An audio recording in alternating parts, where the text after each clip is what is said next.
Matapos bombay ng Amerika at Israel ang bansang Iran, tuluyan nang gumanti ang bansang Iran laban sa base militar ng Amerika. Tanging magagawa lang natin ay magdasal. Tuluyan nang gumanti ang bansang Iran laban sa Amerika. Lahat ng base militar ng Amerika talaga nga naman pinasabog ng bansang Iran. Ito'y base lamang sa akin mga nababasa at nakikita sa news. Sa mga hindi nakakaalam, maraming base militar ang Amerika sa iba't ibang panig ng bansa.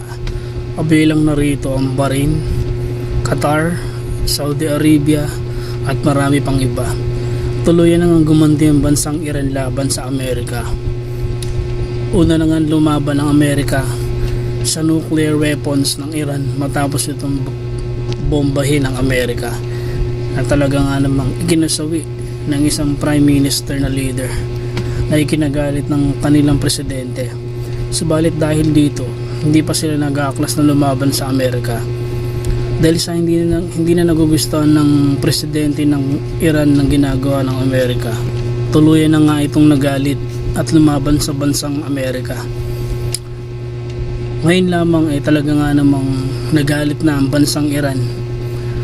Halos lahat ng base militar ng Amerika ay pinasabog ng bansang Iran at tuluyan nang ikinagalit ng bansang Iran dahil sa ginagawa ng Amerika.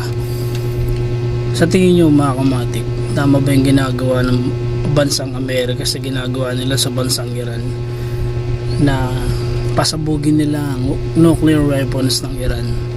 So nakikita kasi natin mga kamatik na hindi daw kasi maganda sa kalusugan ang nuclear weapons. Bantarin ito sa seguridad ng bansa kung magpapalawak sila ng gusto sa iba't ibang panig ng bansa.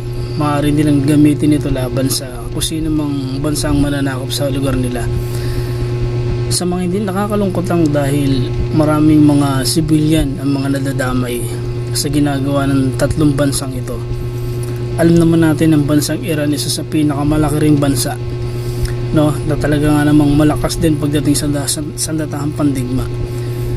Pero ganun pa man, tama naman na ginawa ng Amerika na pasabugin nila nuclear na ginagawa ng Iran para na rin matigil, kasi mahirap na kung magpapatuloy pa to at maglalala.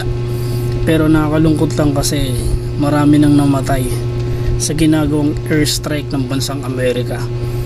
Grabe talaga, halos hindi na mabilang, halos kabilang na rito mga school na pinasasabog nila at ganun din ang mga estudyanteng namamatay. Kamakailan nga binalita na halos kulang-kulang 50 mahigit o umabot na 100 ngayon ng mga estudyanteng namatay dahil sa airstrike na ginawa ng Amerika. Isa yun sa nakakalungkot lang dahil 'di ba, yung mga sibilyan na hindi naman dapat madamay, nadadamay.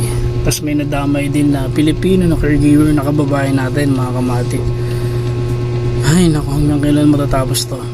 Tangi lang magagawa ng Pilipinas ay magdasal na sana wag madamay, na sana matapos na to ang gera sa pagitan ng tatlong bansa, bansang Amerika, Israel at Iran, dahil hindi na nagiging magandang dulot nito. Kasi kung magpapatuloy ang gera mga kamatik, kawawa din ang Pilipinas, kasi alam naman natin na ang langis ay nanggagaling mismo sa iba't ibang panig ng bansa. Kaya naman kung magpapatuloy ito, damay din ang Pilipinas, di ba? Grabe yun, sa nakakalungkot na sana matapos na para hindi na madamay ang Pilipinas. Sa mga namatay, lalo na sa mga estudyante, sa mga kababayan natin Pilipino sa Middle East, mag-ingat kayo dyan. Ilan lang tayong magagawa natin at magagawa nyo, magdasal, manalangin, at sana matapos na rin talaga to, kasi hindi rin maganda na kung magpapatuloy pang gera sa pagitan ng tatlong bansa, hindi na nagiging maganda talaga. So ayan na, sa mga kababayan natin sa Middle East dyan, palagi kayo mag-ingat, stay safe, palagi kayo magdasal, sana matapos ng gera sa pagitan ng tatlong Amerika at tatlong bansa. Alam naman natin ang bansang Amerika isa sa pinakamatapang at walang inuurungan, na sila lang talaga mismo gumagawa ng ganun na pasabugin yung isang bansa na nagdudulot ng hindi maganda, lagay ng nuclear weapons, no? Sana matapos ito, no? Update ko kayo mga kamatik sa mga susunod pang latest news tungkol sa gera. Thank you. Kung nagustuhan mo ang video na to, mag-subscribe ka naman at i-click mo na rin notification bell para updated ka sa tuwing may bago tayong latest uploads. Baka naman, di puro nood ka pag may latest news tayo.